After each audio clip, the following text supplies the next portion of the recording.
Oh, that's what you were doing. That's what was happening. You were doing the 3 moments of silence. I was like, that sounds really quiet. We're supposed to be counting out here.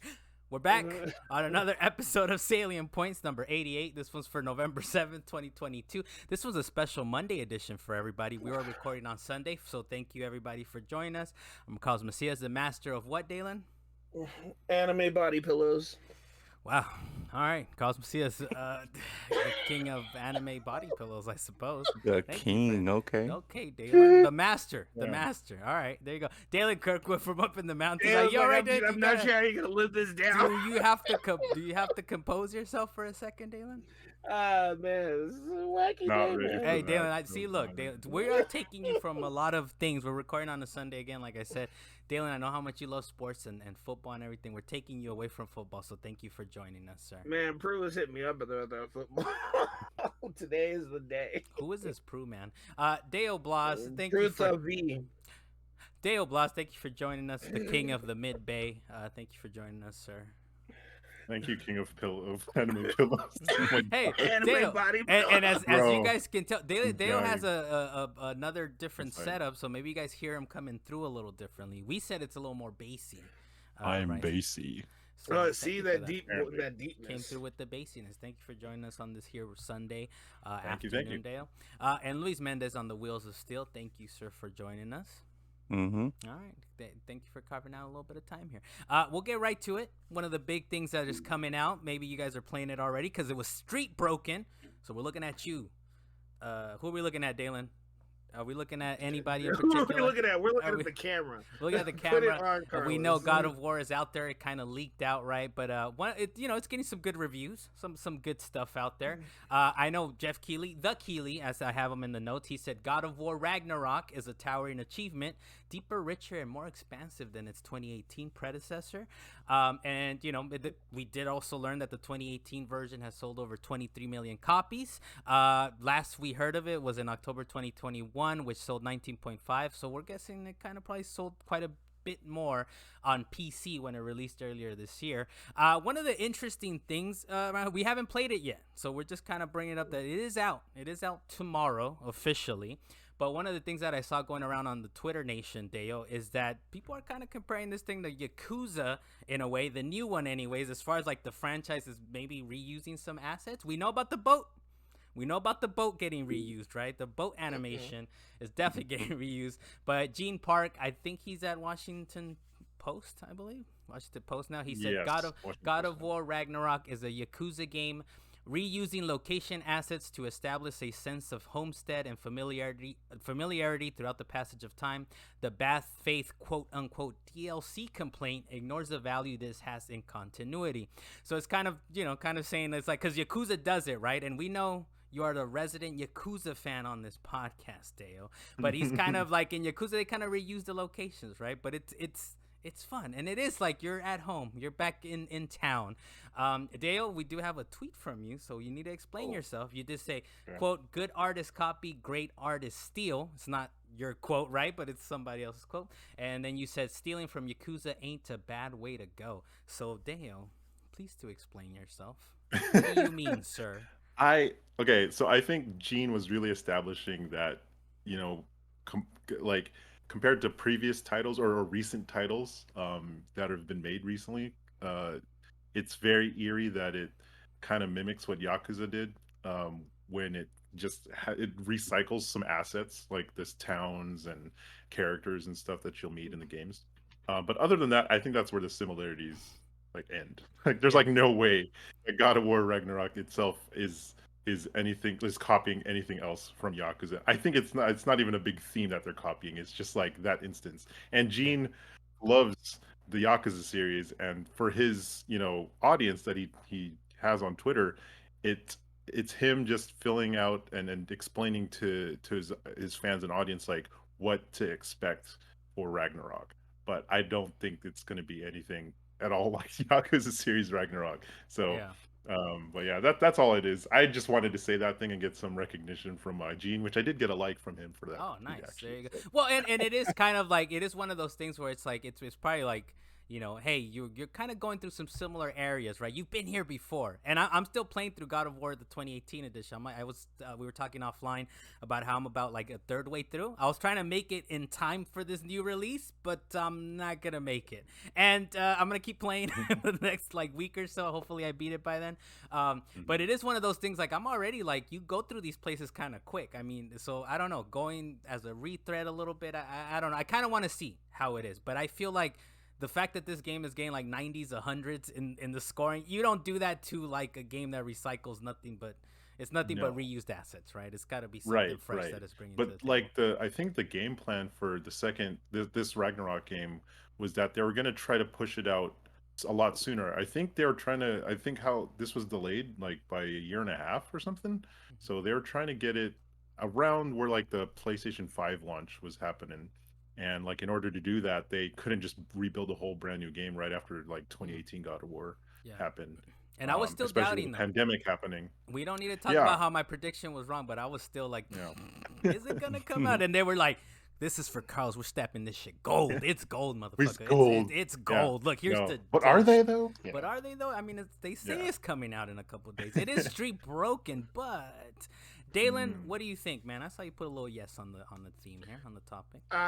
I'm pretty sure I've already hit you up about the fact that you were wrong, but in regards to no, it's not reasonable. But hey, 23 million sold, but every time I talk to somebody, it feels like 22 million sitting on their shelves and not playing. Everybody's got to get caught up on this game. Well, it's me. I haven't played it, but I had Reign of Truth. No, I have a new mantra. I have a new mantra though in the last year or so. I'm going to finish games, not just sample and move on, right? But yes, please go ahead. Sorry, I kind of interrupted. But it's not just you. Like most of my friends that I talk to that play PlayStation games, I'm like, have you played God of War? They're like, yes, I've played it. I was like, did you beat it? They're like, no, it's sitting on my shelf. I started it, never finished it. Yeah. I only know like 3 or 4 people that's actually finished this game.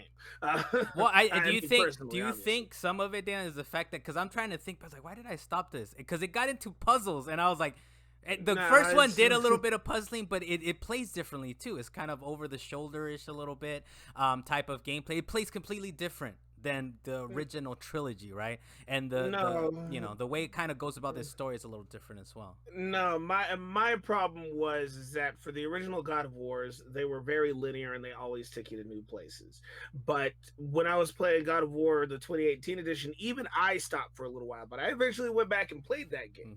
But I stopped as soon as it hit open world. I was like, nah, there's too much to do. I'm just gonna... Spoilers for the original years ago, and we're waiting on this new one to come out. Spoilers. Yes, and you make it sound like you did not get very far, Carlos, because getting to the open world part was not very far into the game. All right. Well, I'm like 10 hours in, maybe 8, dude, 7 have you gotten on the boat in the lake? Oh, that's true. There is a boat. But look, I'm critical path Carlos, dude. I see the little critical path, and I'm like, I'm going that way. That's fine, but as soon as I hit that boat and they were like, go out and journey, I was like, all right, let me do this later. And I didn't go back for like a year and a half.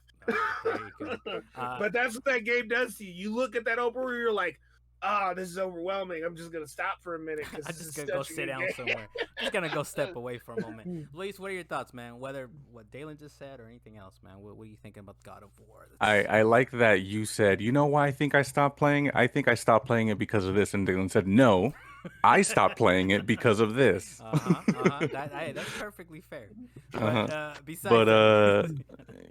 Yeah, I mean, that's not the first time, and it won't be the last time that a video game has repurposed assets and put them in a game that's either a continuation of that franchise or even just a completely separate game. Because, I mean, they've done it. I know, like, people freaked out too, similar to this situation when they mentioned that they were, like, using GTA 5 assets in the trilogy remastered series, where they're, like, taking trees and fridges and props and stuff and putting them in there. That happens all the time. People just don't say it like as a public statement. So it's nothing new, and it obviously had no effect on people's judgment of the game because it's getting like 10s across the board for this thing. So Yeah, and maybe it just comes down to how scrutinized certain games are, right? Like if it was like a double A, a single A type of game, an indie or whatever, like all right, cool, whatever. But the fact that this is like Dale said, it's 23 million copies sold. No one has played it apparently, based on Dalen's anecdotal evidence. But it maybe is one of those things where like, all right, well that looks new to me because I didn't even finish the first one or whatever it is, right? Or maybe it's like. Well, no, we were saying like how it's more scrutinized, right? Like it's like such a big thing. There's like this boat animation. What's up with this, right? But yeah. Anything else, please, before we kind of move on from the God of War thing here, or Dalen? He's raising his hand over here. I'm raising my hand because I don't want to interrupt. You don't be stepping on people's lines. But just to quickly touch base on this reused asset thing, hey man, let them tell their story. If the story requires them to go back to a place and they just happen to have the same stuff there, let them tell their story, and they don't need to rebuild the stuff, especially if it already looked good in the first place. Just let it happen. But at least not every hallway looks exactly the same. It's not like we're playing Piano 3 or something like that. Piano 3, Dalen? PNO3. Have you not played that? PNO3. Yeah, one of the for the GameCube. Oh my god. Ah, Dalen, come on, man. What are we doing around here? Like the platinum games, the 5 games they were supposed to make or something. The Shinji Mikami, the best of 5 games. The Konami game. Hey, it wasn't Persona 4 where all the hallways looked the same. All of them. There you go. The next big thing out there was, of course, we finally got a release date for the PlayStation VR 2. We got a price, a date, pre-order stuff. It's going to be $549.99 at launch. $599.99 for the Horizon Call of Mountain bundle. The charging station for the controller is going to be $49.99. The interesting thing, though, here is that the pre-orders are only going to be via PS Direct. So to me, it's kind of like, wait, what happens to GameStop here? But they're going to be taking pre-orders November 15th. You could already kind of sign up online and kind of give them your email to like be available for the pre-orders. Thank you, Dalen. We're sponsored by Skyra, Icelandic Water, and a baseball as well. So the pre-orders are going up November 15th. You go to PS Direct. They announced 11 new games. One of them, Dalen, for us, I think specifically, right? But there's a Dark Pictures game called Switchback VR. It's kind of a spiritual successor to the one that came out. I don't know if you played that one, but the one that came out on PlayStation VR 1 that you're in a roller coaster. Crossfire, Sierra Squad, The Light Brigade, Cities VR, Cosmonious High, Hello Neighbor, Jurassic World Aftermath, Pistol Whip VR. So some of these are kind of re-releases, or they're kind of like prettied up from what it looks like. But most of them. Yeah, this price is a little interesting. We'll go to Dale. What are you thinking here, man? The pricing, the titles announced. What's going on here? Did I not say that this thing was going to cost $600? Is it on wax? Is it on wax? It is on wax. Ooh. I think it was on wax that I said well, it's $550, but if you want to buy a game, you just have to buy it. It's $600. No, if you want a charging station, it's freaking $400. Oh my gosh! Yeah, like I'm excited for this thing, but like I might have to wait because there's some hardware coming out that I'm like, man, I want like the DualSense. What's that new DualSense Pro controller, whatever it's called? Yeah. And I was like, man, that's looking good. And then this one, I was like, wow, that's a little much. And that's if you haven't bought a PlayStation 5 yet or are lucky to find one, like that's a really tough sell right now initially. Yeah. Because once they drop like I don't know Half-Life or God of War VR or whatever they could do with it, then that will make people like, damn, I want to buy that thing. They just need a killer app for it, basically. Yeah, it's steep, man. I mean, you're effectively talking about $600. I mean, you want a game with it, right? And the Horizon game is probably the one you would want right off the bat. Effectively, it's $600.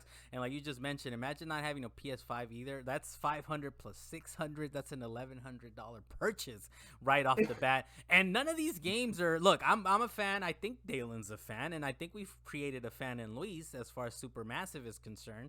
But the Dark Pictures Switchback VR is not necessarily a killer app, man. It's a nice little, like, I'm kind of excited to play it, and even the Horizon stuff, but it's a little rough. But guess what?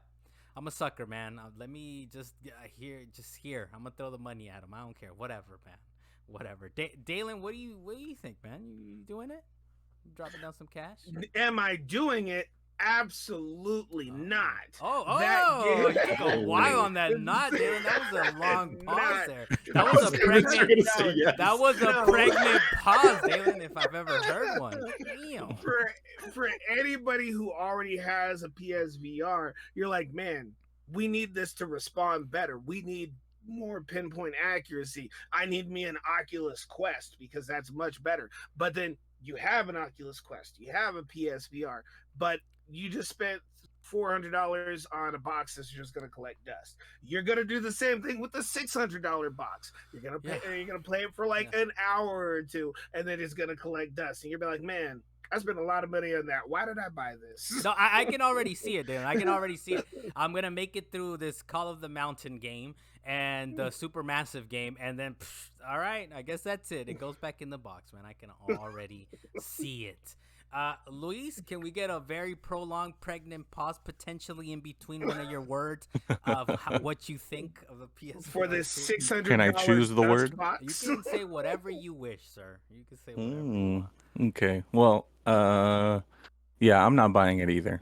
And I was kind of in that camp from the jump, just because I already have a PC. I have a Quest. I could plug that into my PC and get the power for the Quest, for the PC anyway. And I just got that nice little upgrade. So I don't need to go ahead and buy a nearly $600 headset that has one Sony published title. It confirmed in the lineup. So it's like, what's going on here? Like I would have expected a stronger sort of like front lineup of them going like, this is the definitive, and it's the perfect time for them to do that too, because the Quest Pro or whatever, the one that's like $1,500, for them to be able to like say, this is the one that you should go to because it's cheaper and it has better games or something, but it doesn't really have that secondary part to help it with. So yeah, I'm not gonna be grabbing one anytime soon. If I see a title that catches my eye, then I'll probably do it. But I can't imagine the Horizon game being really that long to like. Yeah. No. So.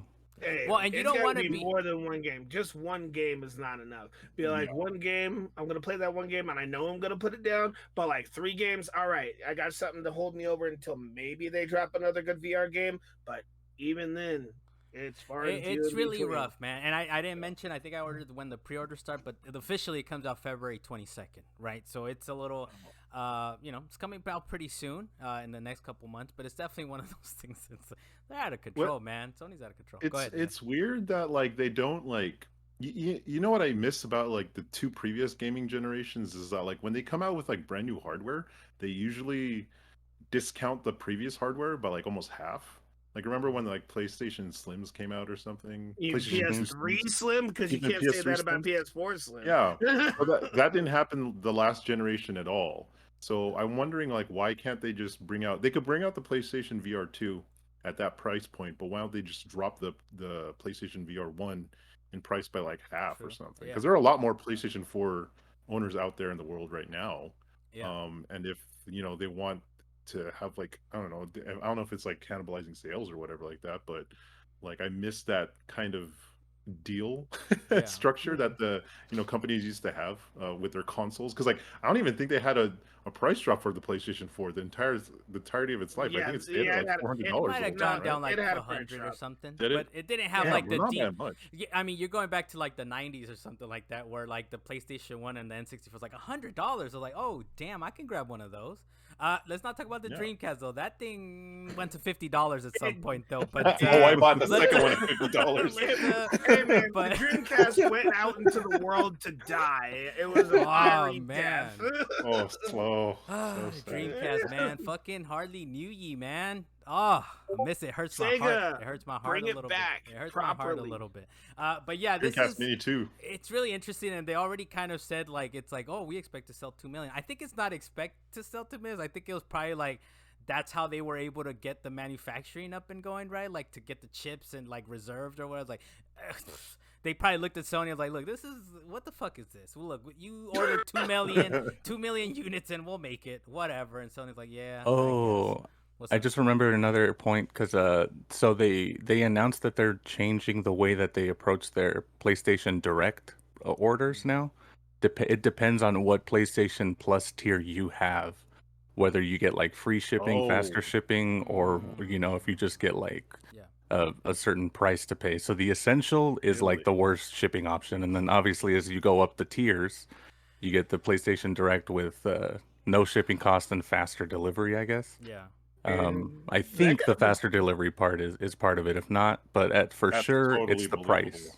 Hey, Yeah. These he kind guys. of caused us into our next point too. Yeah, I was about to say thank you, Galen, for the transition there.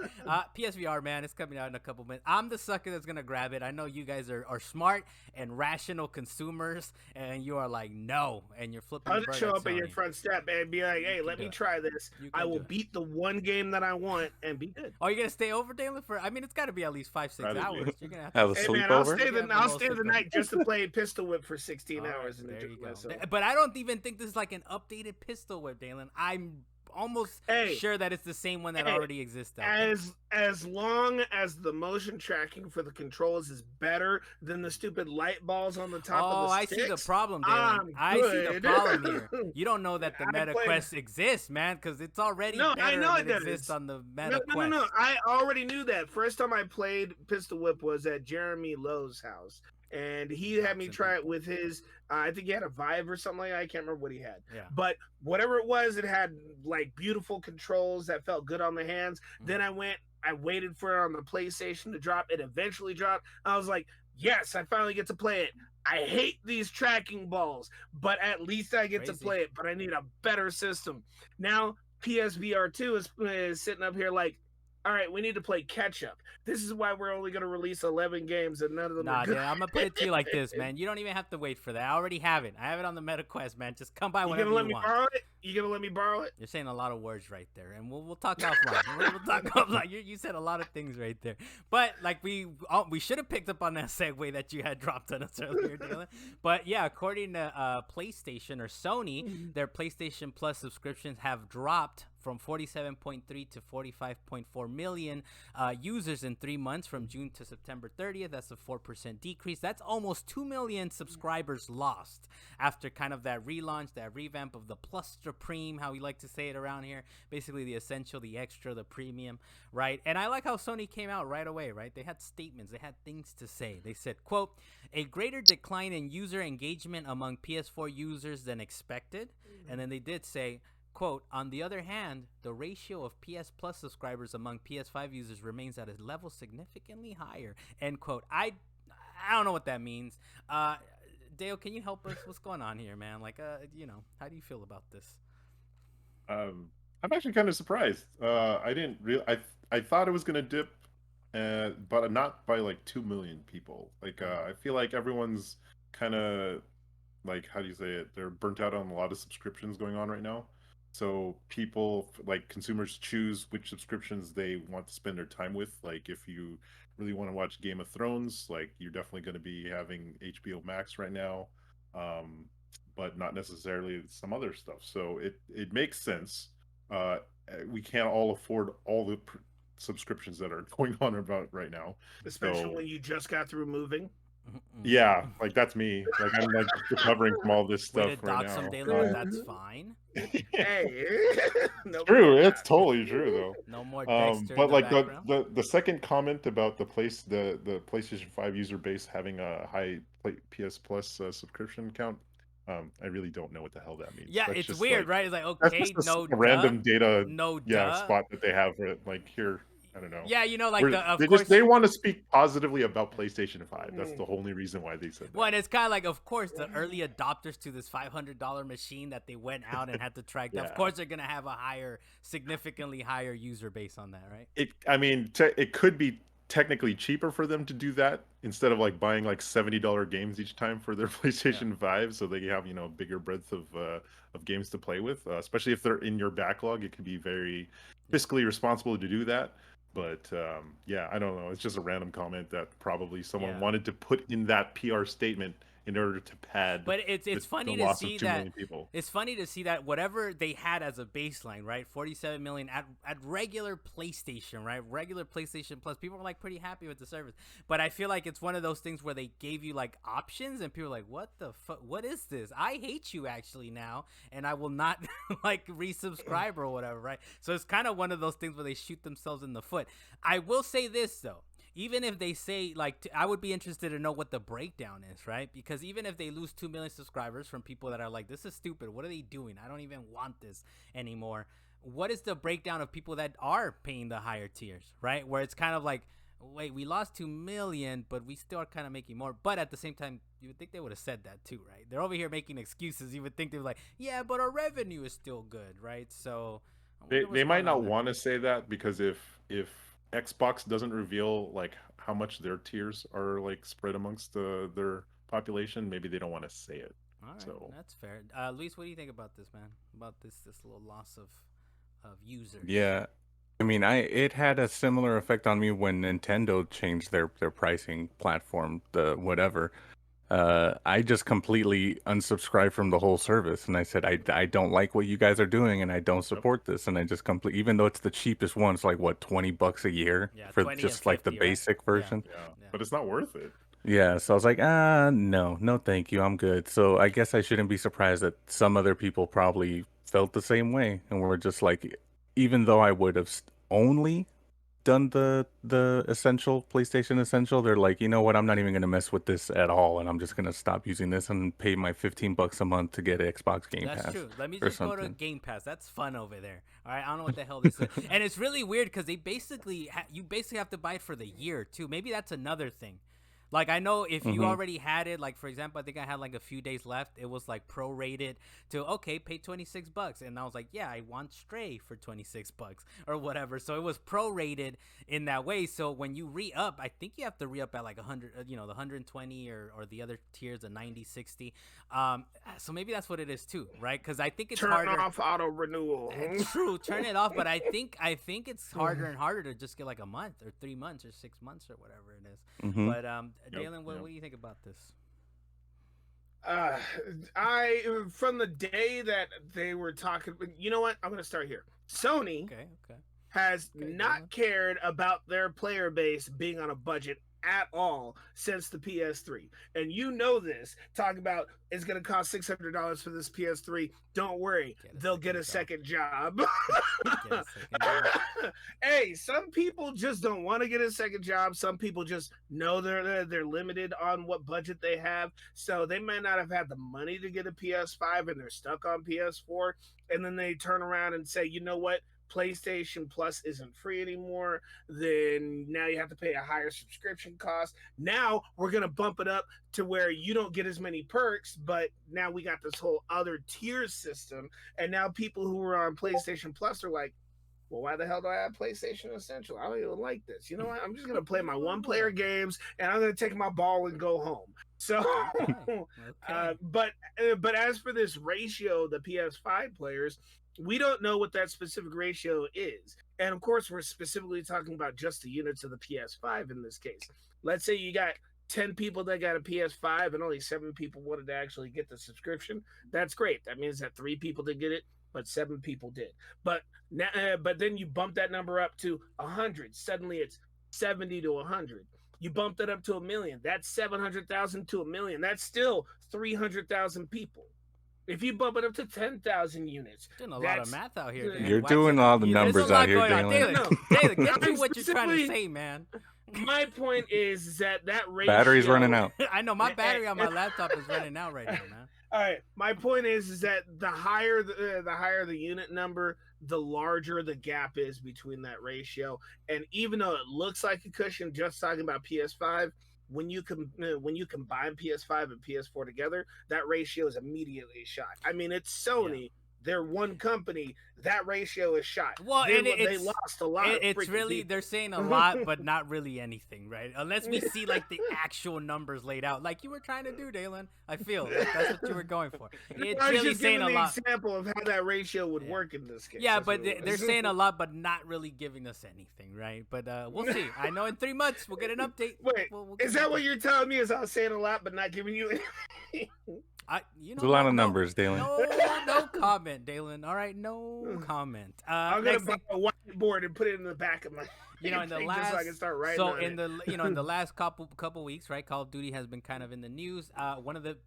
made a shitload of money. So Microsoft or they haven't bought them yet. Activision Blizzard did come out and say that they brought in $800 million worldwide in sell-through after only 3 days. They were kind of making a big deal out of it. And of course, Axios, if you guys follow them, you guys should. They brought in a little perspective into it. They said, well, Modern Warfare 3 made $775 million in 5 days.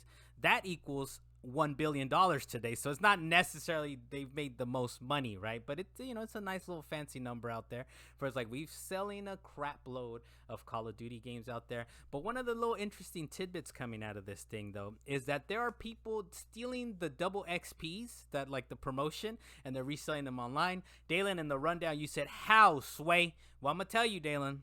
This is a tweet. There's a tweet out there. It says, on the ground reporting from Walmart on the Jack Link's beef jerky double XP codes for Modern Warfare 2 being stolen from every store I can find. If you want to buy the beef jerky, if you want to buy Jack Link's for 2x XP, make sure you buy a bag that hasn't had its code stolen. Watch the video for details. So how it works, Dalen, is one of those little things. Instead of putting it inside the bag, it's actually outside of it where you kind of peel it off. So if you guys are trying to buy Jack's Links, make sure the code is still on there. But that's kind of what they're doing. Those double XP things are out there. Dalen, does that answer your question of how, Sway? Does it answer? That's crazy. That's like when I forgot what it was like the Destiny bottles where you can get the extra XP at one point by opening the cap and reading the code inside of it. People were stealing the caps and just walking on. They're like, I want this now. I'm gonna take this along with me. What are your thoughts on this, Lise? What do you think about this? People are like, let me grab this code real quick. Yeah, so they also have that for there's a character skin, like a Burger Town employee skin or whatever, that people, I guess it's exclusive to a certain region. I forget which one. I was trying to look it up right now. But it's some restaurant or something, like some food similar to Jack Link's, I guess, that people are like hitting up people in that region like, hey, give me one, I'll pay double your meal or whatever, because they're trying to like so I guess yeah, it's not as weird as the Jack Links where people can just pick it up at the cash register, take a picture of the code or whatever and go home. Yeah. So but yeah, it is interesting to see the lengths people will go to like get virtual sort of items from something. It's kind of interesting. And this one's just kind of it can't be tracked. And this one's just to kind of boost your like progress, right? It's kind of what it is like. Oh, but let me boost my progress here, and let me sell it. Not only that, but let me steal this code and let me sell it online. Let me sell it to people out there. Well, that's watch it be the employees before it hit the shelves. Oh damn! Like half of the packaging is like gone of codes. That's reasonable. Nobody's there to watch them, Dalen. Nobody's gonna know. And of course, the other quick little tidbit here is that ranked play is coming in 2023, which I don't know. It feels a little weird to me. I think that would be like the first thing that comes out. Luis, do you have like some maybe a little perspective as to why there is no ranked play right off the bat in Call of Duty? I don't think they've ever had it, right? Or at least not in most games. Like you just get into a match. It's not like competitive or quick play or whatever like it is in Rocket League. As far as I'm aware, I'm pretty sure that's how it's worked out that way. But the only thing I can kind of see happening with this is Call of Duty lobbies are toxic like all the time, right? They've been toxic since like Xbox, like original Xbox days. The only thing I could see happening with this is now that it'll increase the toxicity across the board, just because Overwatch is one of the things that does this very well, is that your own teammates will start talking trash if you're not like playing well because you're fucking up everyone's rank, right? Similar to Rocket League, when you're like people spam you with the what a save. If you miss a save, you're like, it's not like I was trying to miss, dude. Like I'm actually trying hard out here.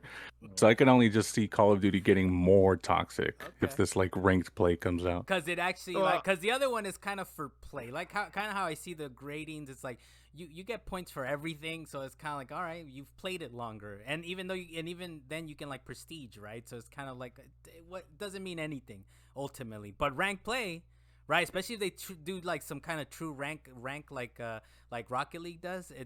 I can see it. I can see it being a little more interesting on there. Dalen, it's coming in 2023. What do you think? Well, I think the best thing that they could probably do is rank people individually instead of based on the actual game that you were just in. I mean, obviously there's the win-loss thing, but I think it should be more based on like KD ratio and your involvement in the match and stuff like that. Because if you have a personalized rank, that's one thing. Because the better you do yourself, the higher you would go up in ranks, and then you'd be paired with the people that are about as good as you. Versus you're trash. You're up there with experts. The experts are killing everybody, and they're dragging you up in the ranks. And then suddenly you're up there with people that you can't kill, and you're getting absolutely no shots off. You're getting sniped before you even walk around a corner, and then you're dropping all the way the heck back down. That's a bouncy system. I wouldn't like it like that. I would prefer it be a true system just for an individual person. Yeah, Rocket League sort of does a combination of that, right? Sort of like it is personalized in a way where if you get more points, that counts towards your own personal rank. But if we are together, really. Though, if we are together, we rank down together and we go up together too, right?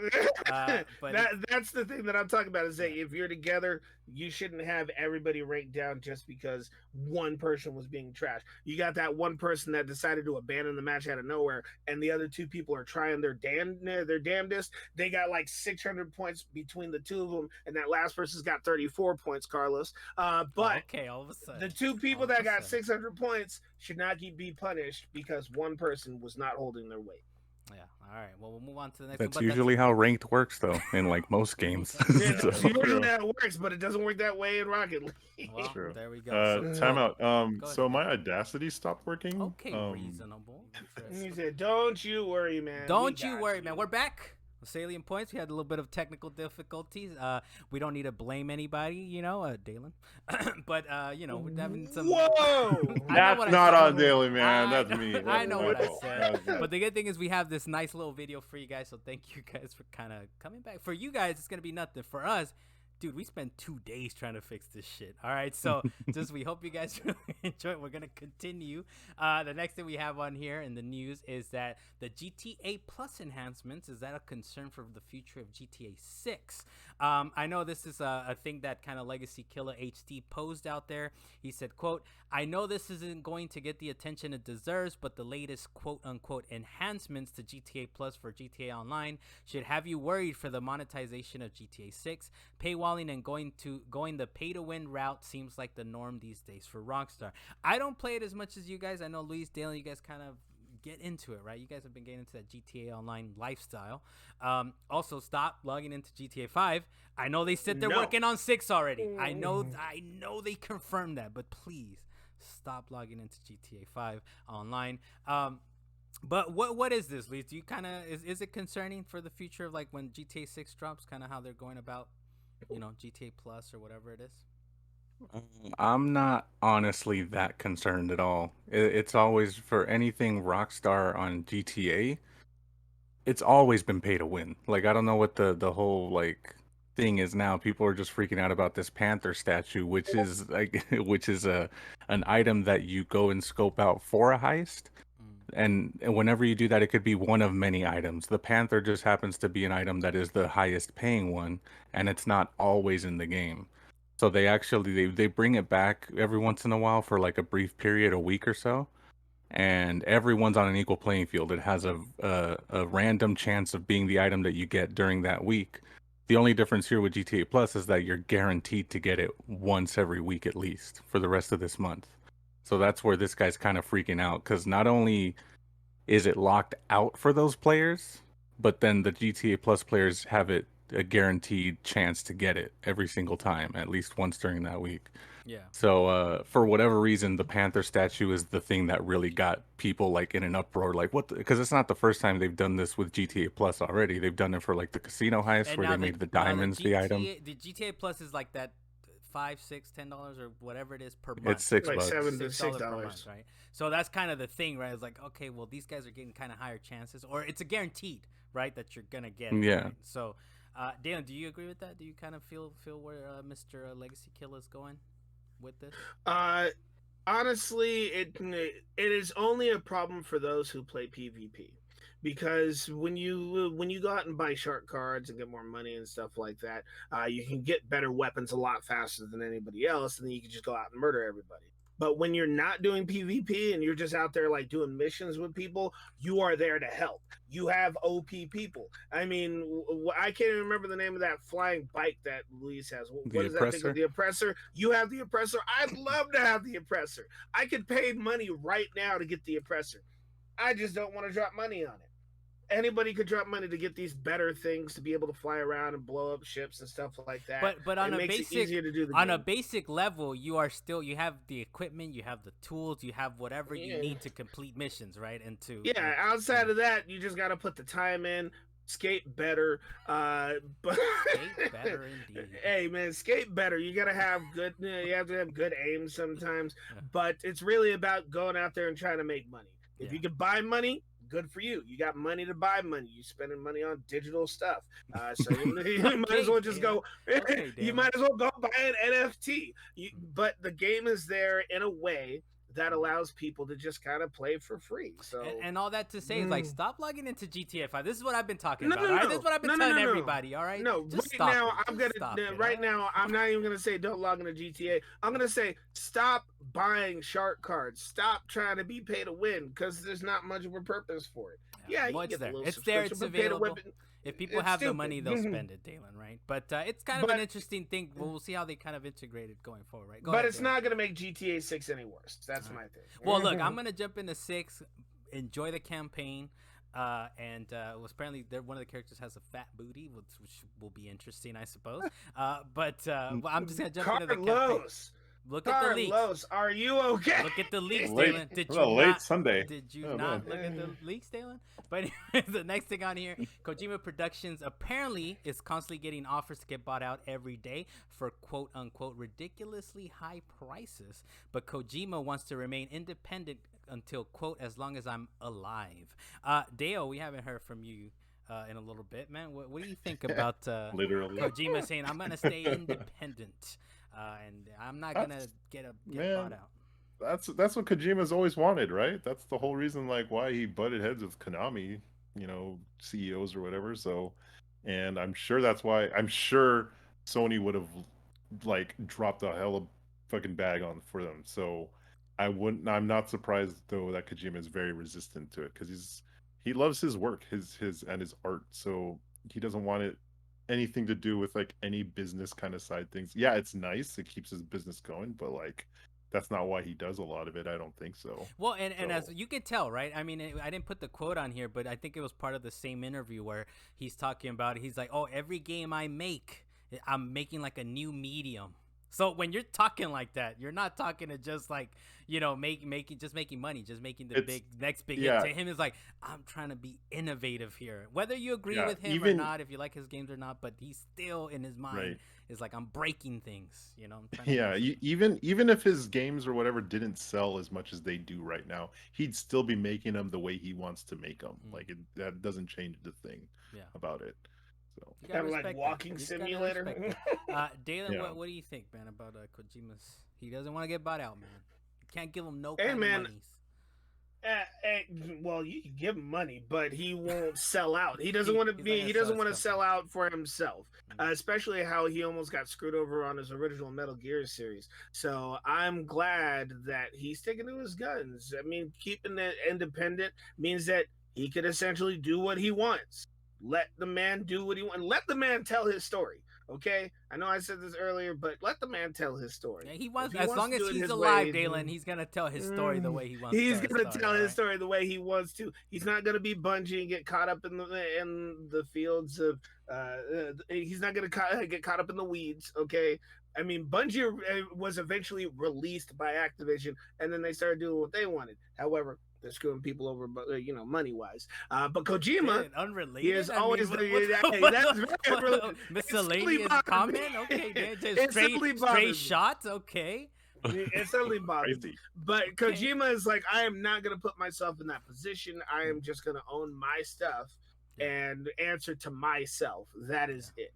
Which is kind of like you're mentioning Bungie and also Naughty Dog. I think they've kind of been reclaiming their power and they're like auteurship. ship, I guess if you want to call it that. But it's just the fact that it's Kojima. You know, it's Kojima's company. You know, Naughty Dog. You don't. You can say Neil Druckmann or somebody else, but it's Naughty Dog, a collective, right? Kojima is Kojima. It's this one singular man, right? That's like, this is my company, and if you don't like it, whatevs, man.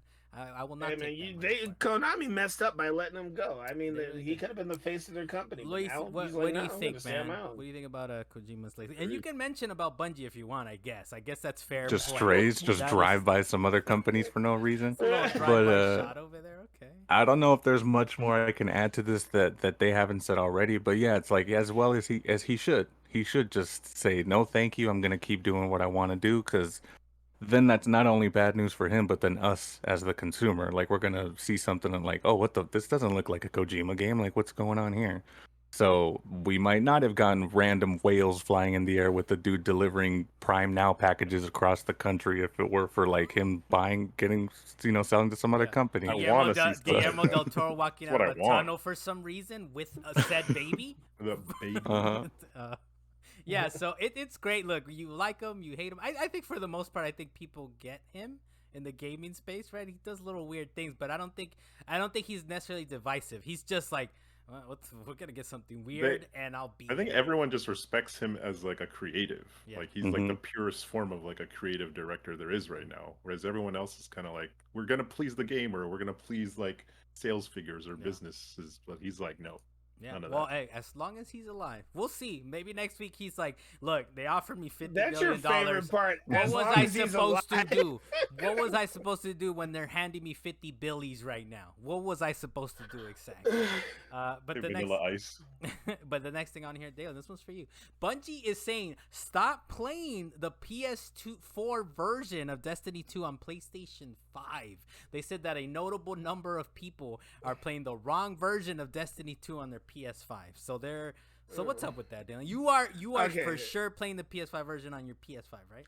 I am, okay. But to make it clear for people, based on the way Carlos read that title, it is the fact that people moved over to the PS5 with their PS4 discs, and they didn't realize that they could just get the PS5 version for free or update it. So they just kept playing with the PS4 version. So they're getting slow load times, lower visual quality, lower frame rate, when they could just hop over to the PS5 version for free and still have their stuff going. So whoever's out there playing the PS4 version on their PS5 and not realizing that they could do this, you are effing up hard. No, Dylan, no. I'm gonna stop you there. All right, don't yell at our listeners like that. First and foremost, PlayStation was really wacky from this, dude. Even us, we were trying to figure it out. Go back on wax. Trying to figure it out sometimes. Like, what's the PS4 version? What's the PS5 version? So I think that's part of it, right? The fact that I think they've adjusted it though. They didn't update it too. Though. Yes, but you can't. They've been playing the same version of Destiny 2, and it only updates. So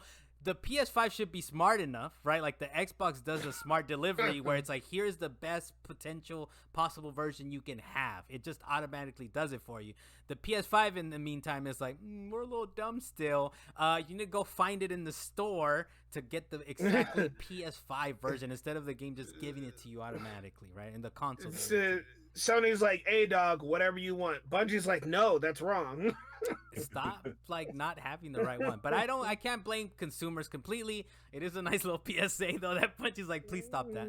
Please stop doing that. Now, Lise, why does it matter? Do you feel? Do you know why does it matter that people does it actually like strain the They probably want to stop supporting it as soon as possible, man, honestly. All right. But I think it's probably just the PSA from them in general, like, hey, just so you just double check that you have the right version on your console. Because yeah, I'm more on the Carlos side, that when the console launched, it was very difficult to figure out which one was the PS4 or PS5 version, and you had to like go into the game details and then kind of read around and see where it said PS5 or PS4.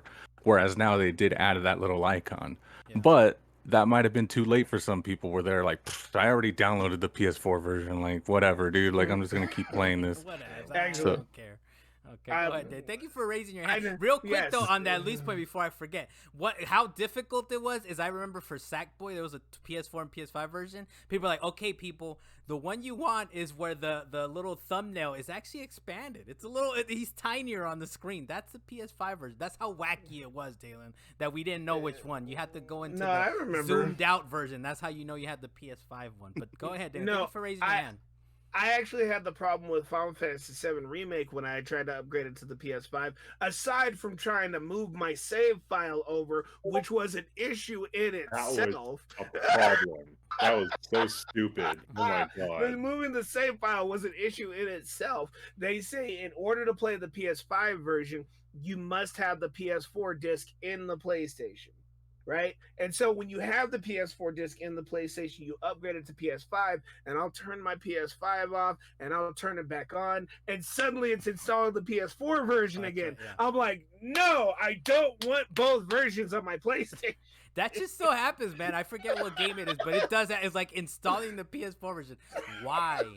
Why is it doing this? So, yeah, I think Bungie, thank you for the PSA, but I think they're probably like trying to hold back. Like, I'm pretty sure when they were typing this out or whatever, the PSA, they were like, fucking Sony, man, just fix it, just have it, Sony, make it automatic, I don't right? have this problem with Xbox. Yeah. I'm having this problem with So- Sony. But yeah, for sure, it's probably that, right? Like, I think one of it is stop supporting the PS4, get away from it as far as soon as possible, like Luis said. But it's also like, dude, please, man, we're trying to have you guys have a smooth experience around here.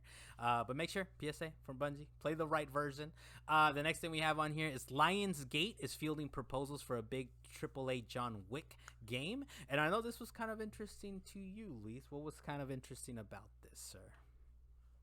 Yeah, I guess the differentiating factor there is that they did specify the AAA part, right? Because there already is a John Wick game from what I remember. Yeah, It was John like an Wick indie. John Wick Hex, Yeah. or something like that. Yeah.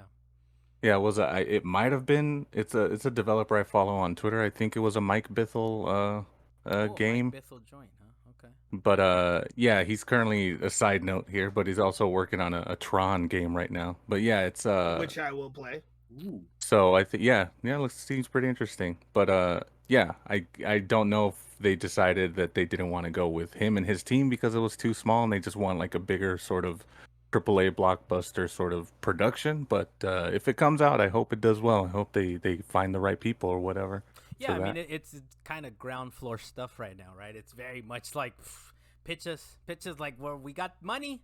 We got money. We Mhm. just want it to be good, and I hope it is. I'm down to play a little John Wick game, man. It'd be interesting to see what kind of gameplay, aspects or what kind of how it would play out, really, right? Ultimately, I kind of feel like they're just gonna rip off Uncharted, though. I got a feeling that they'll just do that. A little slow mo Max here, Payne. a little slow mo here, No. a little slow mo here and there. But Dalen, I very much do not want them to do this. all right. I just don't, because name one good movie to video game adaptation. I mean, Wanted, Wolverine's No, Origin that was a terrible pretty, movie. that was That was a great. terrible Go game. back and No, play that. No. that was a Go back terrible and game. play that. Go back and play Wanted, man. It's on PS3, so it's gonna look a little nasty. No, I mean, But then there's a few. Wolverine's Origins. few. Golden. Hey, Lord of the Rings, the Two Towers Lord was of the actually kind of Towers. fire, There dude. you go. So Yeah. no, Dalen, stand down, All right. please. Peter sir. Jackson's No, King Kong. That was I pretty at good. least doesn't Mhm. agree, and maybe you guys didn't hear me, but GoldenEye as well, Dalen. I know Lisa's like, GoldenEye. that's I all was gonna nowadays. say GoldenEye was like the only one, and that game, as of to this day, and you know it because you've said it on wax as well. Is that Don't game point at me was through the still camera, kinda- Dalen. Yeah, How I dare will you, point sir. at you through the How dare camera. you. That game is all nostalgia. You look at that game, it is very much like Well, playing with for mud. sure it is, Dalen. For sure it is. But there have been good licensed games, not a lot. I think more likely than not, there usually have been terrible, but there has been some good ones, some good Enter examples. the Matrix. And I was gonna say when it comes That to was a good Keanu one. Reeves having a video game, it took them 2 tries for that one because they made the other one with Jada Pinkett Smith, wasn't all great. That was Enter the Yeah, Matrix. I think it was and like Path of Neo, was it right? Path of the Neo? Path of the Neo was the good Path of the Neo one, was a and good Enter one. the Matrix Yeah. was not good. They Enter the Matrix was legit, dude. Don't was talk alright. trash. That was That's fun. okay. I've had No, it. no, no. I had fun. It's- Hey, was hold alright. on. I will clarify. I enjoyed Enter the Matrix, but it was very much panned across the board. All right, then. So you don't believe in the John Wick game, is what you're saying? I don't believe in a movie company trying to make a AAA game for themselves. I don't believe in it. I will say this, Dan, because you throw out stray bullets. You just threw out stray bullets. But do you feel like FIFA, the brand, can make a good soccer game? Do you feel like just because it's FIFA, they're going to make a good soccer game just based on the name? They haven't made a good game since 2011. FIFA, you're talking about FIFA. They've never made a game, dude. Okay, they've never made a game. They forget to put the graphics in. No, EA has made games. FIFA themselves never have. Dalen, okay. Well, we'll see what happens there. That sounds like it's gonna be that sounds like a box fire just waiting to happen. Box fire. Okay, Dalen. Okay. Box fire. Trash. Okay, I can say dumpster fire. Okay, dumpsterfire.com. The next thing, this was for you, Dalen. Sonic Frontiers has leaked. Wait, what's the last? Why is everything for me? Stop putting things for me. Frontiers has leaked ahead of the release date. It's been getting streamed on Twitch, apparently. I hope all those people understand what that game is, though, because the director definitely was like, you guys don't get this game. So I hope people are getting it. That's my comment. Dalen, what do you think, man? The fact that this game is leaked. There is a store in town somewhere. I won't dox them. That they have the Sonic Frontiers Switch version. Ain't nobody touching that. But Dalen, what do you think? What do you think about these leaks, man? What do you think about these leaks of Sonic Frontiers? I'm gonna say the same thing I said from Santa Monica Studios said. It's sad. It's a sad thing. They really should. It's really a sucky thing that happens to these companies when they have all this advertisement of when it's going to launch, and they have a big thing around it, and then people are just grabbing it out of context, and they're just like, "Oh, well, I guess our whole launch doesn't make sense anymore." Well, forget you guys. That's how they turn in their chair. I hope that's how they turn in their chair. Well, no eye contact whatsoever. Well, that's our plans out the window. So it sucks. It sucks that it's broke street date, but I still have to play it for myself. I'm going to do the same thing that you plan on doing with God of War, and then the next thing on my list is to get that Sonic game. So that one's further down. I'm going to try it, and I'm going to let you know whether or not it plays like Breath of the Wild. Yeah, that's kind of the next thing on here, right? But Dale, so what do you think, Ben? The fact that this thing is leaked, are you avoiding it? Are you looking forward to it, or... I'm actually really excited about it. I don't know what it is about it that because I did see like an IGN preview video of it, and it runs like butt. Like I think it, and that was for a PC. I don't know what it would be for Switch. It'd probably run at like 12 frames per second or something like that. Yeah. But like, there's constant pop-in. There's constant like audio glitches and stuff like that going on. You want to play it because it's like a train wreck that you want to mess with. That you want. I'm like legit excited to explore what they've made, because they've never done anything like that before, where it's like this weird open world Breath of the Wild kind of deal. Yeah. And I'm like, dang, I wonder what they could do with that. And they obviously have the requisite Green Hill Zone and Chemical Plant zones and all this other stuff in their little, I don't know what they call it, like little dreamscape metaverse. Yeah, because they didn't want to call it an open world, right? They were like, they don't. Open world. It's a cool zone, or whatever the hell it is, whatever they were calling it. But it really is. These Sonic games are really like, you play the first couple levels. I was like, all right, I don't need to play anything else. Yeah, and then the problem is that it always just stays that like the game design and the level design is the same with the same two levels throughout the entire game. But here they're like, okay, we're willing to change it up like a little bit. Like the last one, Sonic Forces, it was exactly like that. It was cool that you could make your own character and build it yourself, and like he's part of the story too. But like that had like no bearing on the story or like any differences in like level design or whatever. But here it was all the same. It's all the same, man. And so here it looks a little bit different. You're like collecting things. You have different powers. I don't know what they're doing with. They have an interesting mechanic where like you have to draw certain things with Sonic and his speedball tracing. I don't know what it's called, but like you make patterns, and so that's what unlocks. Look, what you're just sounding like, Dale, right magic. It's the Sonic magic. It's Sonic magic. What you're sounding like right now, Dale, is that you don't understand, man. Like the director would tell you right now, you just don't get the game. You just, and that's what makes me excited about it. Because I'm like, I don't know what you're talking about, but I'm excited for you, and I'm excited about this right now. Whatever you just said is white noise, but I'm gonna do it. So that's Sonic Frontiers, man. It's out. I mean, it's coming out. It's out there. I did not believe them them that it wasn't coming out. I It is understand. out and coming out. Yeah, and this, the Sonic team head definitely said it is not similar. He said, "quote unquote," isn't similar at all to Breath of the Wild. So don't expect. I feel like he's saying that as a quality statement. Like it's not that good. It's not that good. So please don't. I feel like it's gonna be more like Ratchet and Clank. That's what I feel like. But dude, Ratchet and Clank obviously better. We can only wish, Dale. We can only wish it was like Ratchet and Clank. Next thing on here is that Focus Entertainment did throw out a tweet talking about a Plague Tale Requiem. They said more than 1 million players have already embarked on an incredible journey with Mika and Hugo in a Plague Tale. Thank you so much. Amicia. Amicia, my bad, Amicia, and I did play that game too, man. Just you really did. So yeah, it doesn't. I've tried to look it up, and they're kind of 1 million players. I'm assuming that includes Game Pass and people who bought the game and all that. But that's all good. Game Pass. That's it's good. Only that Game Pass. It's all Game Pass. So, but I'm happy for them. I still kind of gotta get around to it. I know you guys. I don't know if you guys have it in what you've been playing. If you guys are gonna talk about it there, or just have maybe like a quick thing here about what that means for you, Deo, I suppose. That they put this tweet out, right? That there's been 1 million players. I bought it. Yeah. I played it on Game Pass. I downloaded it, and the first day it came out on its release day, and I was like, damn, I love this thing. I bought it immediately the next day. So I'm one of those 1 million people, and I'm glad that a lot of people are on the ball with this, because like last time, like I didn't even hear about it when this game released. I think I played it like 2 years after it came out, and I'm super excited that a lot more people are excited about this title and what it brings. I think I don't know, I wouldn't call it like a AAA game yet. Even still with the sequel, man. Spoiler alert plus That's lowering my expectations. The thing is, it's definitely hitting above its weight on what it's especially with the first game. Yeah. But like you're like, man, I can't believe like this game looks as good as it does. It sounds really good. But some of the gameplay is still a little rocky. It's definitely not as smooth as like the Ghost of Tsushima's out there. Hey man, this is still a game made by a crew of 15 people. They got a skeleton. That's what I'm saying. No, wait, I don't think Daily, where are you getting that from? I don't think that's what this is. I think they have more than 15 people. Man. But you're out of control, Dylan. You're fucking out of control today, man. I'm gonna put it to you that way.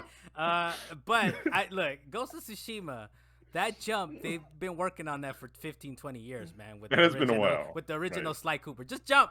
I just ask you guys to jump in Ghost of Tsushima for once. Jump onto a pole or something. That's Sly Cooper right there in the engine.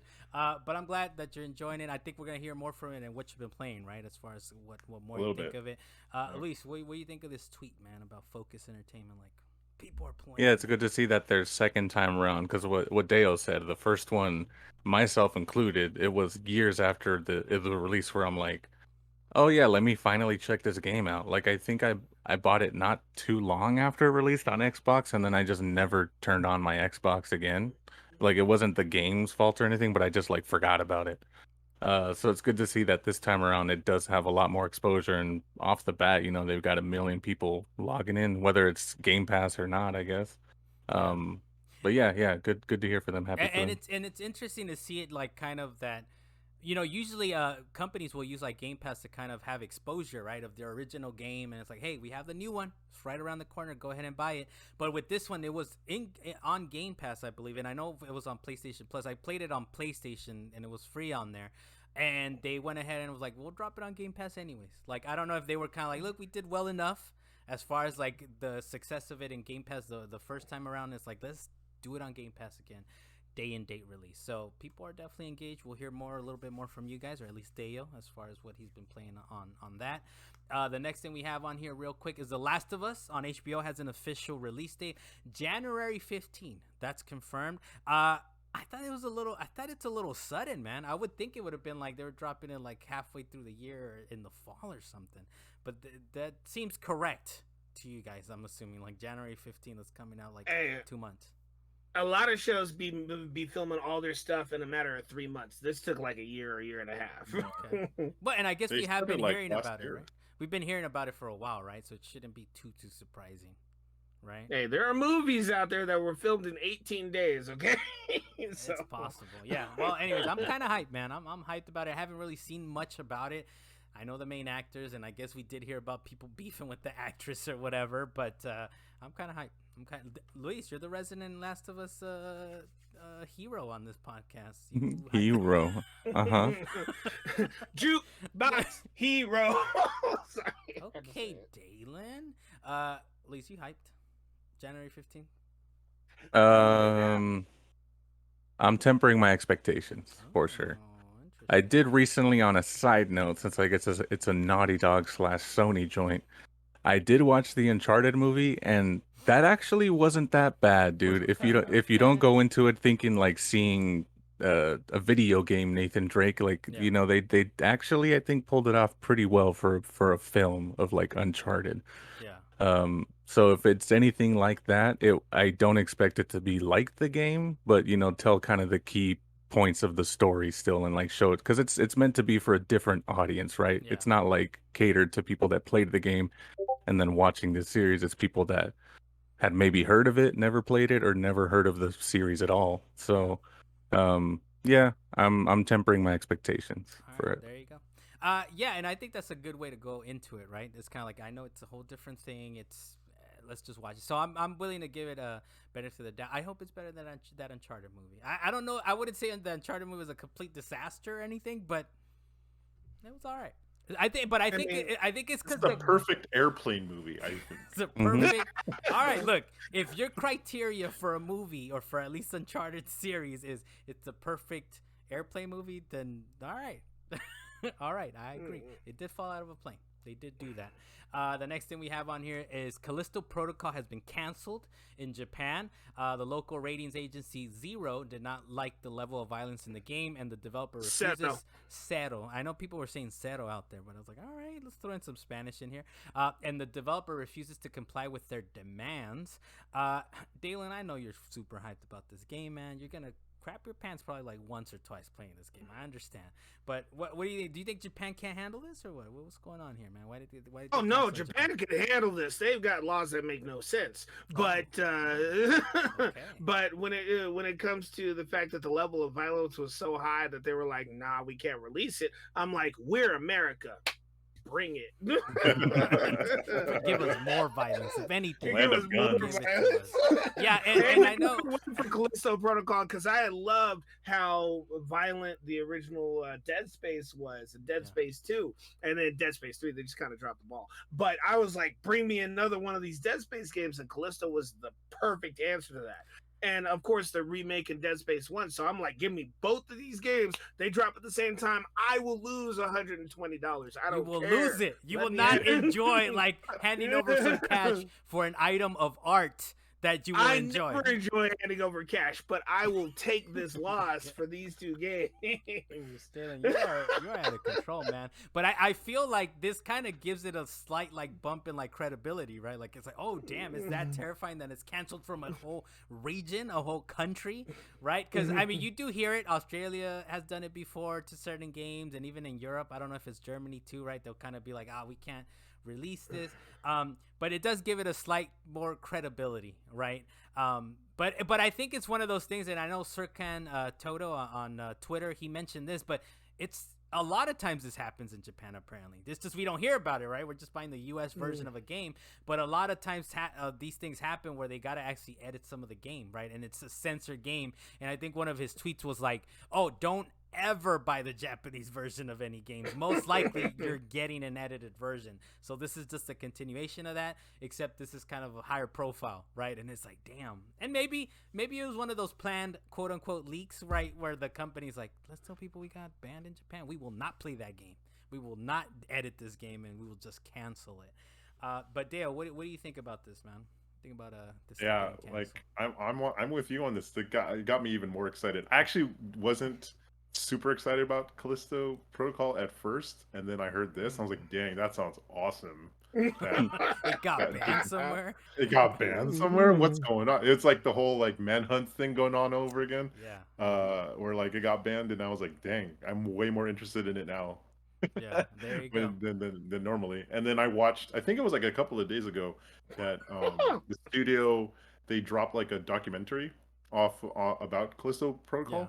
Yeah. and like how they're making the game and everything, and it looks phenomenal. So and they had like the voice actors on it and everything. Yeah, I'm I'm like, on complete blackout for it, man. I've seen little bits and pieces of it or whatever, but I like it's coming out soon, man. Within a month, it's gold. They stamped it, right? They had their own little piece of controversy. I was like, if you don't like crunch, you don't like anything or whatever. That's not an exact quote. That's not a direct one-to-one quote. But they did step into it a little bit, so they've been in the news. I think it just kind of builds up the profile of the game, right? Like even bad news is good news in a way, right? Or bad publicity is good publicity, right? Or yeah. So I think we're definitely hyped. I'm hyped for it. Luis, what do you think, man? Are you hyped for this banned game that cannot be sold in the country? Yeah, no, it was definitely one of those things where I heard, I'm like, oh, word, like it's actually that, like it's gonna go that hard, horde. So, but yeah, you know what? I think it's about time, though. This might be controversial, but I think it's about time Japan gets their just desserts. Because I'm tired of them having all the exclusive games, dude. This time we have one. This time we have Callisto Protocol, English American version, and I don't have to go out there and like Japanese exclusive track. Dude, you know how long it took me to play fucking like Final Fantasy 3 or something? Because that game like never came out over here. Not only that, but they fuck with you because they're like, this is actually, numbers are all 3 is actually Final Fantasy 6, and you're like, wait a minute, 1 plus 2, how do you get to 6 out here? How do you get to 6? So we got one little win on our column. They get their little just desserts. A little just desserts, dude. We're hype, man. We'll check that out. Hey, imagine this comes out though. Dalen was forfeited $120 for him to just like this game is trash. I just dropped it on the ground and walked away. Deliver my games to my front doorstep. Not only that, Dalen, but you turned your chair and you were like, I guess that's what it is. Callisto Protocol, man. But look, we got another thing. This is the last news turn. We'll get into what you've been playing here. But Joseph Fares, who we know of It Takes Two fame and A Way Out, he is hyping people up for his next game. He says, quote, "Get ready for me, man. I'm coming. Trust me, it will blow your fucking mind. It will be a, quote, surprise in a good way," end quote. And it'll be something really fucking cool. This is via VGC. So some of the speculation is we might get a little teaser at the Game Awards, which I don't know. I feel like we could. It might not be a big, like, kind of in-depth look at it, but I feel like we might get a little teaser, right? Especially this is the man that became famous of fuck the Oscars, right? So I feel like he owes Jeff Keighley, a little 10-second, 15-second. Dude, Jeff Keighley needs him, man. Yeah. Hey, Joseph has no fucking filter, and that's what we love about him. He really doesn't. But he steps into two every so often. I like it. I like it. Dale, what are you thinking, man? Do we get a little teaser, or how you feeling about Joseph Fares kind of going off? All he has to do is like, title screen splash of whatever the name of the game is. Like It Takes 4. I don't know what it's gonna be, but and that's it. And people will go crazy, dude. It's Game of the Year 2024, man. I think so. Yeah, I mean, his last game was Game of the Year for us here. That was our Game of the Year. So possibility, and if the credibility, if he wants the credibility, he has the credibility now. He has like the backlog in history, like where he's reliable. He's got means now, like, and there's no reason why. I don't know if EA is gonna if they're gonna be publishing it or whatever. They're not gonna support him or whatever. Someone's gonna support him. Oh yeah, somebody. I think there's a good reason. He has no filter. This man probably did cocaine on a skyline. Okay, and just like, Galen, let's go. I got an idea for a game. He's like, I got an idea. Okay, Dalen. I got an idea for a game. Eyes wide. Yeah. Hey, in his Batman suit too, the one where the neck doesn't turn. Dylan, look, this guy is wacky, man. Hey, the guy is wacky, man. You didn't have to say he's into blow and all this other stuff you just said about this. Dude, man. Come on, Dylan, what's going on here? See, that's why we love Joseph too, because like he's like Kojima, where he's like, I love my art, I love like making the thing I want to make. I don't give a fuck what everyone else thinks, but he has no filter, and that's the best part about it. He's out of control, but I like that. He's out of control, but I like that. definitely Level doing 5 out there and talking about, hey, you want our games to be easier? Don't play our fucking games. I'm gonna make Persona how I want. Look, I'm excited about that title splash screen though. You know It Takes Four. I'm excited. Now you got me hyped about It Takes Four. Dale. But look, he hasn't Sean Murray does so far. So I feel like he has a cachet. He has the history of let me tell you about this game that you're gonna go to 1,000 planets real quick. And every previous title, it's like a totally different story arc and different setting. It's super interesting. They all have the only commonality between all of them is that it's better if you play with a second person. That's the only real common ground. That's why we love those games is the co-op. But he took it like a step further. It's not better. It's the only way you can play these games. You need another person, right? And the fact that that's not annoying. The fact that it's yes, I do want to share this experience with someone else. Luis, before we get into what you've been playing, what do you think, man? I am actually a little bit worried. 5-10% worried here. Because he does have a proven track record. We all love his wackiness. He's a very likable dude. But this is the first time I recall hearing him it will blow your fucking mind.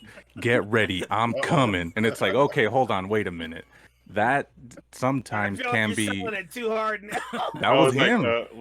Peter Molyneux a little bit there. That was him, dude. I just said what he said. That was a quote, Dylan. I hope you don't think I was rephrasing. That was a quote from him. He literally. So that to me sounds like exactly. I feel like it got to his head a little bit, and that could be the downfall of I can do no wrong. Maybe if he gets some feedback when they're developing the game and they're out there maybe we should change this mechanic, maybe we should change this part of the story, and he's no, because I've been successful. We're gonna do what I say. Your fucking mind. So that's the only reason I'm kind of worried now. Okay, this could signify something. So you're feeling. So Lise, you feel like it could be a Ken Levine situation type of deal? No, because I think that after was going in the wasn't Ken going Levine in the circle. Wasn't Ken, or maybe who's the other guy? David Jaffe? Maybe a David Jaffe Ken Levine situation. Was no, I'm in charge of this place. No, I'm gonna say this simply because in our conversation made me think of it. Tom Cruise did the same thing with The Mummy. I'm pretty sure he even said the same sentence of "this movie will blow your fucking mind," and then the movie was flipping terrible. You're gonna have to back up your information right there, Dylan. Hey, no, Tom Cruise did that. We'll come back and then to he that. took over the production entirely. You're talking about the last Mummy movie? That yeah, one? the last Mummy movie. Okay, they're trying to turn that into the equivalent to the MCU or something, where they have all the monsters. And they're gonna start with the Mummy. Tom Cruise was very much stepping that movie up. He was like, "You guys aren't ready for this film. It's too good. It'll blow your mind." And we saw the movie. We're like, "Okay, so you released this movie without the graphics in your plane turnover scene." That's very specific. That's oddly specific. Dan, you really had high hopes for that movie, is what I'm hearing. I honestly did. So it's a personal problem, man. Don't be over here transferring that sentiment to Joseph Ferris. I hope you temper your expectations for this game out here, dude, because it will blow your fucking mind. I'm gonna be overly hyped until the day it drops, and hopefully I'm pleasantly surprised. But 10% doubt over here. I think it's fair, man. I think reasonable. Yeah, it's a reasonable to be a little doubtful. Reasonable. There's got to be a ratio somewhere. Yeah, I like how in the rundown Dale said, "I do not care to mention this," and then he went on a tangent about The Mummy from fucking 2019 or whenever that movie came out. I don't know what year, Dylan. I don't care. What you been playing? No one does. What you been playing? I never watched it. I think we could kind of get a little maybe dialogue going, but I think both Luis and Deo have been playing a Plague Tale Requiem, right? Do you want to go first, Luis, and kind of you could back them up on kind of have a little dialogue? A rat rail. Yes. So I'm on the rundown. So I think I'm 5 or 6 chapters. I think I just started chapter 6 in Requiem, but I got it on Game Pass. It just happened to coincide with, give or take, a few days. But when I got the new PC, so I was like, perfect. This is a perfect game to kind of test this thing out on, and it looks great. It looks amazing. It runs really well, at least on my machine, and I'm playing it with the DualSense, and that feels really nice, dude. Nice. That feels really nice on the DualSense. You could kind of feel when you kind of get close to the rats, you kind of feel kind of prickling on the sides of where you're holding the controller. and it gets stronger or weaker the closer or further you are Is from that the rats. recognized That's so automatically, gross. the I love it. dual sense, or you kind of have to mess with it a little bit, tinker with it at least, or it No, I automatically? plugged it into the PC and it just started doing that. I'm like, oh shit! I just expected rumbling. I didn't expect like it to get to like DualSense styled out. Yeah. It's So like very adaptive. Like, yeah, Yeah. but yeah, it's nice. It's cool. It's they've made some changes to gameplay. At least I didn't finish the first one. I got really far into the first Interesting. one. I didn't Interesting. finish it though. Okay. But I did do the thing where I'm like, I got far enough in it. This game just came out. I just want to get into it. Luis, So I looked up nah, like the man, Luis, I'm sorry. no, Spoiler Luis. alert! You did not get to the rat tornadoes. No, There I are know what it meaning is. okay. I there. Okay. looked it There up. are I looked it rat up on Oh, YouTube. tornadoes, that's dude. great. Like that's spoiler Ratnadoes. alert, man. But Well, then there's some. I could tell you this based off the video that I saw of that rat tornado, that like boss fight, and what I've seen in Plague Tale Requiem. That'll blow your mind too, dude. So no, it no, I'm not just, you know, saying no. Look, please don't hear me incorrectly. The rat tornado was just ridiculous, dude. It's like, what It's the fuck how is we this? got there. What the hell There is was a this? very Rat sharp tornadoes now? This is what we're incline. doing around here. So, okay, but that's interesting. You didn't feel the yeah. need to finish it. You're like, let me just get No, into it. I just wanted to get the story points. I'm like, I know where this story's going. I just need to know what happens. And then so that was it. And then I picked it up on Requiem. But Yeah. Now Deo did uh-huh. mention. Now Deo like now Deo did. Uh-huh. Now Deo did. Hold on, my promotion You isn't okay? going as I Did I need. break you? What's No, going no, on? no. I got a little broken there for a moment. Uh-huh. But Deo did mention earlier that there's still, it's kind of, what was it that you said, Dale? That it was kind of going up beyond his grasp, or as far as like It is gameplay and punching graphics above and its things. weight. Oh yeah, Yeah. yes, exactly. That was the phrase. Yeah. So you kind of get that sense as well. Like it's still like, oh, okay, they didn't get 500 people to work on it this time. Yeah, like it does have its wait, you're asking me or Dale? No, Luis, and then we'll 15, go. Oh, To, okay. we'll go to 15 people worked on it. Cause it's yeah, it does look great. A lot of things do sound better, visual effects and shader material wise, textures, like animation too, has all improved. Like everything from the last game has improved, but there are some things still where there's times where like specifically for me it's the facial animation where I'm like, oh, like you could kind of tell that there's, you know, it's not like a Naughty Dog game or something like that. But it has improved every single aspect of the game from the last one to this one has gotten better. I Yeah, think because at least. that's one of the things I'm kind of looking forward to when I kind of get around to it, is that I like the first one. The first one played well enough. It looked nice, and yeah, the animations were questionable as far as when they're Mhm. talking. So I'm looking forward to definitely a step up. Deo, what's been your experience with the Rat Tail Requiem so far? I think Luis is a little bit further than I am because I started it. I normally start it after I finish like my rounds of Gran Turismo and Forza. But like, yeah, the game looks so good. Like, and I'm running it off my PC with a 1080 Ti, and yeah, it's chugging a little bit, but it still looks really solid.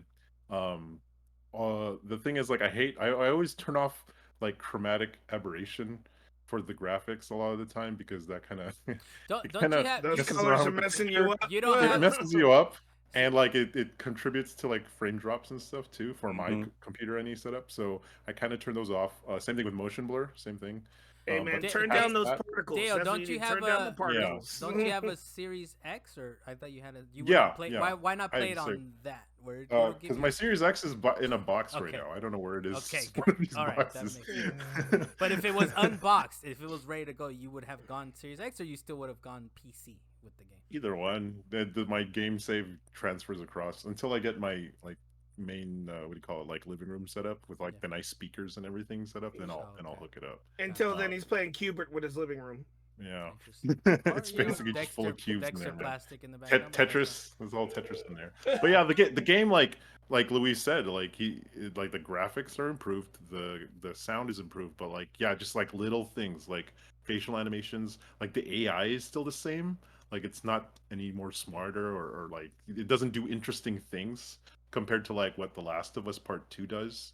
Um yeah, you just little things like that, like little wrinkles that you know Mhm. that like the studio isn't as big as say the Naughty Dog studio is, and they didn't put as much like capital into the production of the game. It's still really high quality. Yeah. and it's like a perfect showcase for like a Game Pass title. Well, and it's a Um, studio like out from the south of France. Like, we did enough. We did enough. Mm. Let's hey, get back to what Asobo we're does doing. good work, Let's man. get back to what we're Asobo does doing. good We stuff. did enough. So it's I no like that Cyberpunk studio. 2077. It's no Cyberpunk. No, not that route, not at all. Like they didn't overpromise and underdeliver. They definitely like promise something and they're delivering it at that level of expectation that we all, want. I'm So, not sure if and that's better or worse. No, I think no, I I think think it's perfectly yeah. fine. Yeah. I think it's perfectly fine because people were so hyped on from the first game that like we're like, wow, I can't wait to see what happens after. What could you possibly do better than Ratnados? We don't know yet. So until you start playing this Oh game, man, right? they could take a step back. I mean, they could take a step back from the They could have. Ratnado. They could have. You know. We got Well, rats not over here. everyone loved The Last of Us Part Two's, narrative, so they could have done that too. But I'm kind of media blackout on that too because I've already been spoiled on a couple of things for the game, and I thought I like, blacked out on Twitter everything that I needed to, but Wait, for people Last of Us have 2? no for Requiem. Requiem Oh, for okay. Tale. Mm. It's really hard, man. And then People online are whack, dude. They're just really whack. yeah, with that kind of stuff. I mean all they'll really have Carlos, to do is say stop like making new chats. yeah, all they have to really do is be like, okay, I'm gonna share this, and it's like hashtag like Xbox share and then Plague Tale Requiem or whatever like that, and it just shows up. They don't have to say anything; they just show it. Yeah. And I'm like, Mhm. oh man! But like there's a lot of people that I follow that have finished the game already, and they say that it is a tearjerker near the end. So, Yeah. and I'm like, oh man, I I don't know. I'm like hesitant to get to that part. I really hate when games do that to me, especially games that you like really like. Well, I So- think as long as they earn it, right? Because you get a lot of media, like a lot of TV movies, where it's like, you need to cry now. It's like, no, you did not earn this. You did not earn my tears. So I think as long as they earn it, and it's like, oh damn, all right. That's emotional for a second there. What else have you been playing, Dale? Anything else?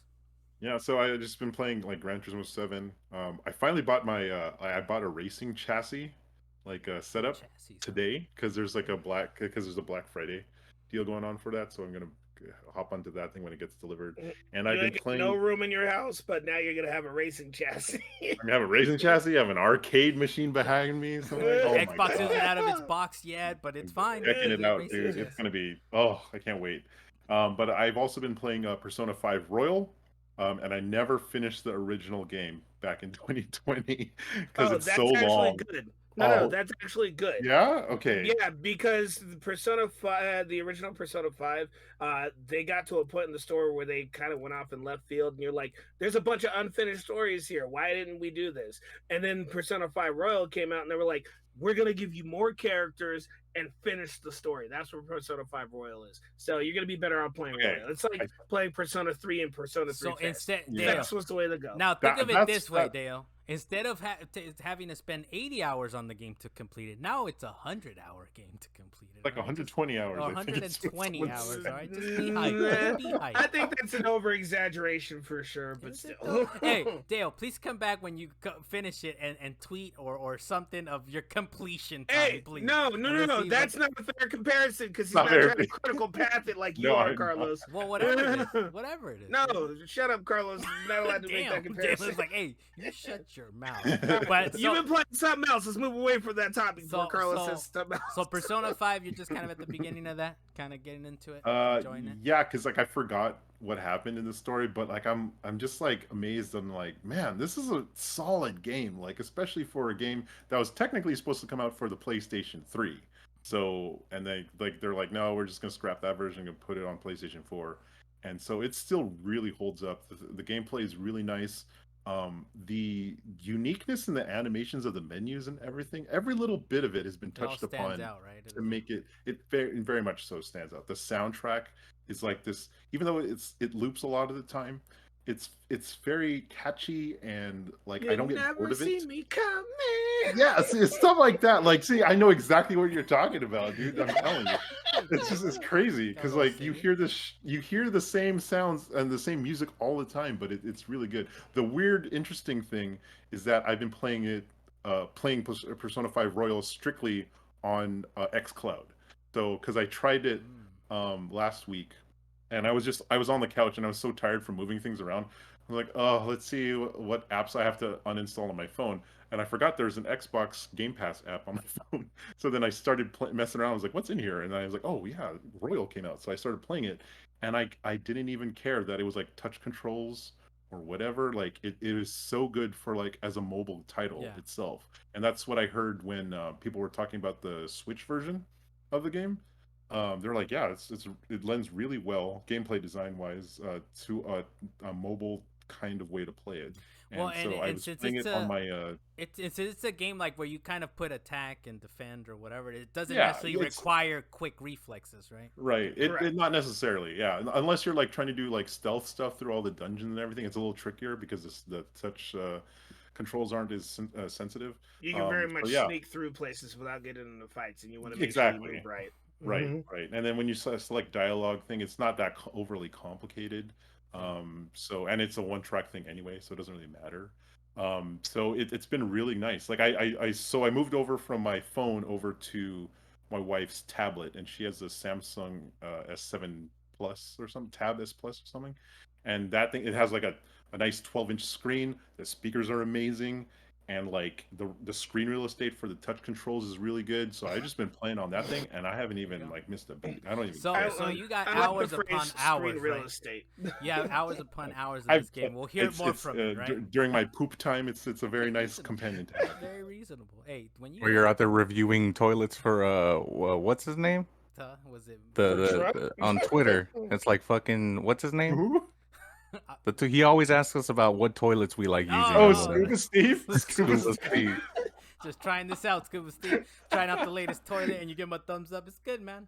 It's good. It's doing its thing. So we're gonna hear more from you as far as Persona 5, right? Like your experience as far as like Yeah. gaming. So I just loaded up Xbox the Game Pass thing on PC, and because you know how they have a service called How Long to Beat for certain games Mm. now, where it tells you like how Yeah, long it takes yeah, to yeah, beat yeah. certain games. So it says here main story 103 hours is how long it takes. 125 hours on main story plus extras. Completionist time is 143 hours. So You know what? it's a big one. I want to play it, Big but boy. it's crazy, man. I mean, you're talking No, about hundreds of honestly, hours. Carlos, you won't even feel it if you play it. I'm pretty Yeah, sure. it's And I did play one of them. hours melt away, I dude. did, Hours I melt away played in it the a game. little bit. I think I've dipped into them over time, and I see exactly what you mean. Like the style and the music and everything is just kind of it's nice. It's there. At some point, I will mess with it. The things I have been messing with, though, I did play Bayonetta 1. I did beat that game. It's ridiculous. I know I've mentioned it before, but it's ridiculousness, the game. Also, a lot of phrasing in there because those screenshots, those like upskirt stuff and all that, it's out of control. But one thing I did learn from this game, Fan it's service. a damn good That was game. one of the cells. It is a damn good game, dude. Like legitly, like I wish it was less kind of sexualized than it is. But other than that, it's like as soon as you buy into the system that you are dodging, it's dodging the game. It's like let me wait to like dodge. Like I'm like okay, when can I dodge? Because I need to come back to that. Because any other game. And I don't know if I've said, I'm pretty sure you guys maybe could get a sense from it on Wax, but I just attack, man. I'm just attack. I found a quick little combo. This game challenges you. And it's like, no, you better dodge that shit because you need to slow them down. And then there's certain enemies where it's like, you can't slow them down on the first dodge. You have to dodge them twice before you get the pleasure of the slowing down or whatever time. So I had a lot of fun with Bayonetta 1, and actually, so I did get 2 and 3 from GameFly because I didn't have 2 in my backlog, and that thing's still expensive, man. That thing is evergreen AF, like one of the more evergreen games out there. So I was like, let me GameFly it, rent it, and then I just kind of straight out bought 3 because to me, I'm like, you know what? I hear the complaints online that the story's not good and blah, blah, blah. The mechanics are nice. That's kind of mainly why I like the game. So I'm hyped about 2 and 3, and it's kind of split my backlog now where it's like I have a Switch backlog and I have a regular like when I'm home backlog, right? So I'm kind of excited about that. Other than that, I did mention it earlier, God of War 2018 edition. I'm playing through that one. It's fun, man. I like it, dude. And I like the fact that I put it on here on the notes that it's kind of Pokemon-ish, where it's not super complicated as far as the mechanics and the fighting in the game is, but it is one of those like, okay, this enemy I have to throw my axe and then pull it from him, and then I can use the boy. I can use the boy to My like homie. I can have the boy shoot arrows at the enemies, and that's its own thing, right? Or some of them are melee enemies, so I'm having fun with that. But I realized he's not useless. That's the best part about it. he's not useless. Yeah, and you can actually upgrade his thing. And also, when you go down, that boy will save your life. So I do appreciate that. He comes over to me and he goes like, he hits you with that crystal real fast. He hits you with the Narcan real quick, Dalen. He hits you with the Narcan real quick. He hits you with that Narcan to come back. So I'm having fun. But I quickly realized, I was like, all right, I'm going to beat it in time for God of War Ragnarok. And I was like, this is going to take a while. And I'm enjoying kind of just, not super rushing through it, but just enjoying the path. So I was like, let me get to this new Tales from the Borderlands. Like, let me just get that out of the way. So I'm in new Tales of the Borderlands. R.I.P. Telltale.